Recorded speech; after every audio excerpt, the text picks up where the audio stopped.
Dentro de la parte de difusión de todo este naufragio y del juicio, el Ministerio de Cultura español, el Ministerio de Defensa y Acción Cultural Española se pusieron de acuerdo para hacer una doble exposición con sede en el Museo Arqueológico Nacional, que era donde además se había hecho el recuento de todas las monedas, y en el Museo Naval de Madrid. Esa doble exposición nos recayó al arquitecto Carlos Barrot y a mí la puesta en escena de esta doble exposición, y empezamos a trabajar con las dos comisarias, Carmen por parte del Arqueológico Nacional, Susana García Ramírez por parte del Museo Naval, junto con sus técnicos colaboradores, y con ello hicimos una exposición que tenía una personalidad un poquito diferente. En el arqueológico más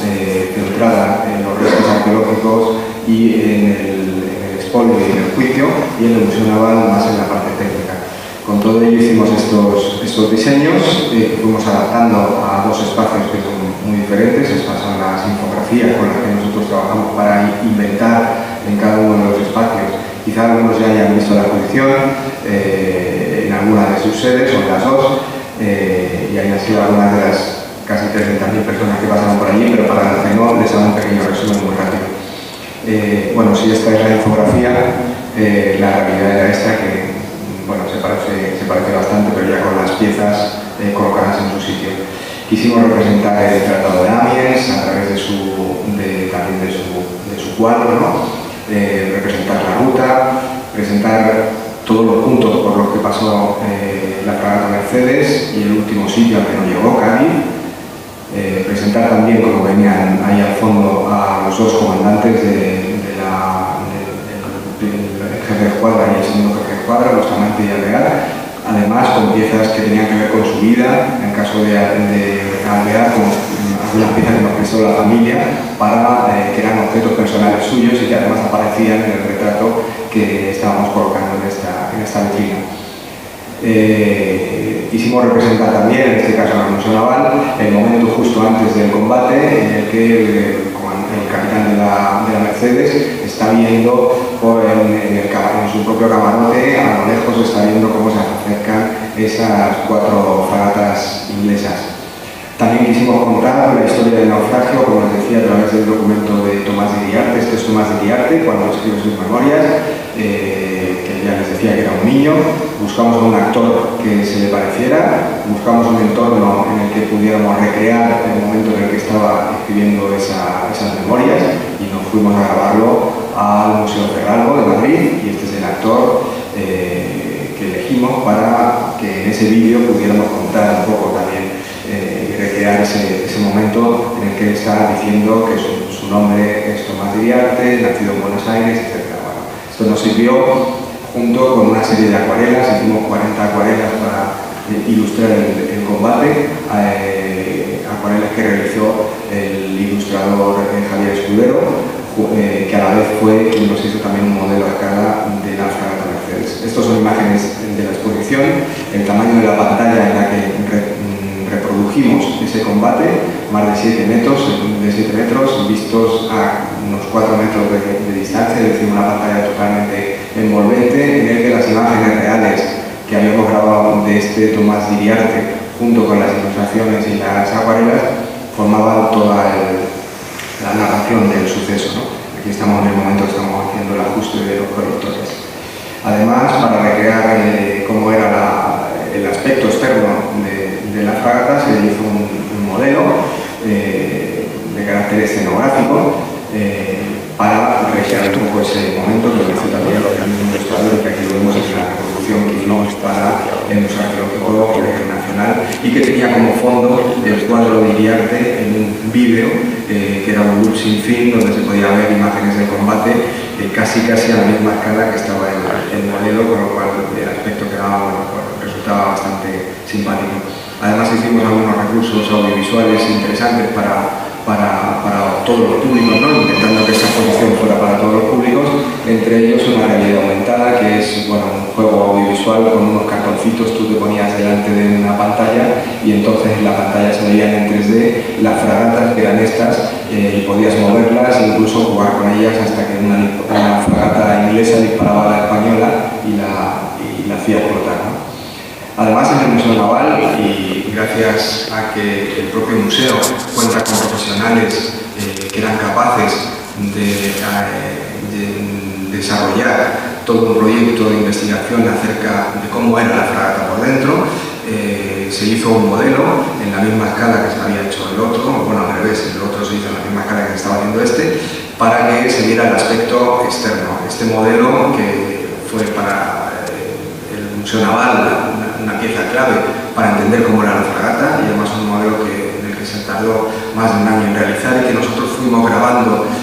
semana a semana para tener después un registro de cómo había sido toda esta construcción, fue la estrella de una de las salas del Museo Naval, junto con esta bandera naval también, pero correspondiente a una embarcación de una fragata de la época, pero de la batalla de Trafalgar. Este es el modelo, con algunas explicaciones para entenderlo por dentro. El modelo fue desarrollado por el catedrático Francisco Fernández de la Escuela de Navales de Madrid y por el modelista y especialista en construcción naval Manuel Godoy.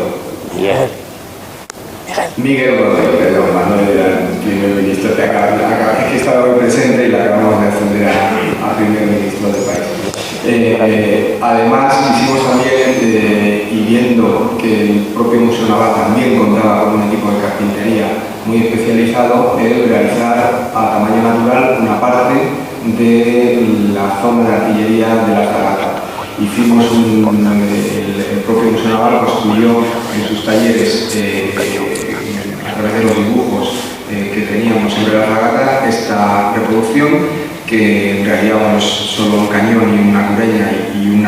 fragmento hasta el mástil de la fragata, pero nosotros con unos espejos hicimos que pareciera que hubiera 4 cañones y que fuera una escenografía completa. Estos son los cañones, en realidad, como les digo, solo hay un cañón y el resto es un sistema de espejos, pero que nos daba la sensación exacta de cómo era la artillería que llevaba la fragata. Eso es un poco para que vieran el efecto. También quisimos reproducir esos cubos en los que Odyssey ya había metido las monedas, cubos de pintura, una sensación un poco como que poco cuidado, ¿no? Llevar un cargamento tan valioso, arqueológico, meterlo en unas botes de pintura y tal. Mientras que por el otro lado, y un poco esto es lo que queríamos reflejar en esta escenografía, salían de ese mismo sitio las monedas convertidas en blister para poder venderlas. Toda la parte que tenía que ver con el patrimonio vegetal que llevaba la Mercedes o animal, pues lo hicimos en este juego, un poco donde se podían ver las imágenes, láminas de la época, junto con el material real y con el uso que tenían estos materiales en la época. Para ilustrar lo que contaba Carmen relacionado con las sacras, las monedas y las cajas que reciban las sacras, hicimos 2 acuarios, uno que significaría, que querría representar el momento en el que se hundió la Mercedes, y otro, y en el que pusimos también para animarlo a una morena. La hemos ido cambiando porque la morena no se han durado mucho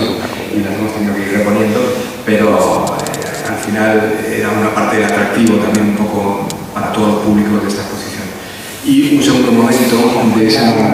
esas cajas con monedas, en las que las cajas de madera 200 años después han desaparecido, las sacas también han desaparecido, salvo algunos pequeños restos, y lo que nos queda son estos bloques confeccionados con la forma que tenían cuando estaban dentro de las cajas. Y a los que también ilustramos con algunas especies que habíamos visto en las fotos sí, vamos terminando, en las fotos que habíamos visto por parte de Odyssey.